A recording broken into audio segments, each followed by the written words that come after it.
नमस्कार, मी ॲडव्होकेट सुषमा तुमच्या सगळ्यांचं माझ्या हेल्थ आणि लिगल हेल्पलाईनमध्ये स्वागत करते.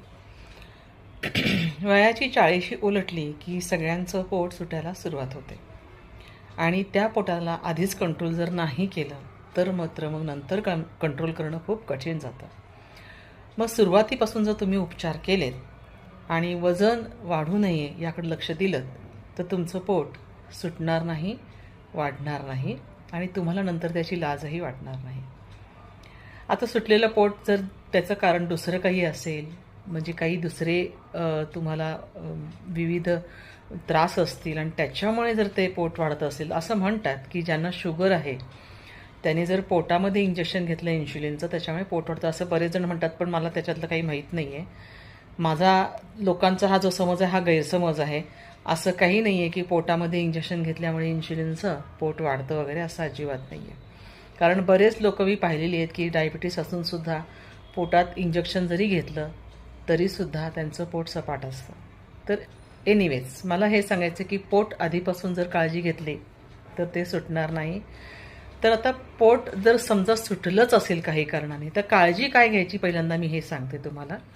तर काळजी ही घ्यायची की दररोज नियमितपणाने तुम्ही कपालभाती करा, ज्याच्यामध्ये पोट आत आणि बाहेर असं येतं. त्या कपालभातीमुळे खूप फरक पडतो. दुसरं म्हणजे ओंकार म्हणा. तो ओंकार म्हणताना काय होतं की पोट आत ओढलं जातं, श्वास आत घेतला जातो आणि पोट आपलं जे आहे ते आत ओढलं जातं आणि मग आपण ओंकार म्हणत श्वास बाहेर सोडत असतो.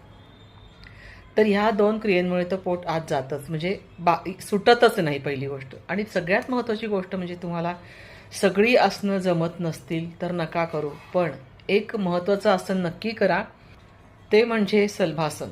शलभासन म्हणजे पोटावर झोपायचं आणि पोटावर झोपून तुम्ही बरेच सगळी आसनं करू शकता. जसं की धनुरासन आहे, त्याच्यानंतर भुजंगासन आहे आणि त्याच्यानंतर बरीच अशी नौकासन आहे.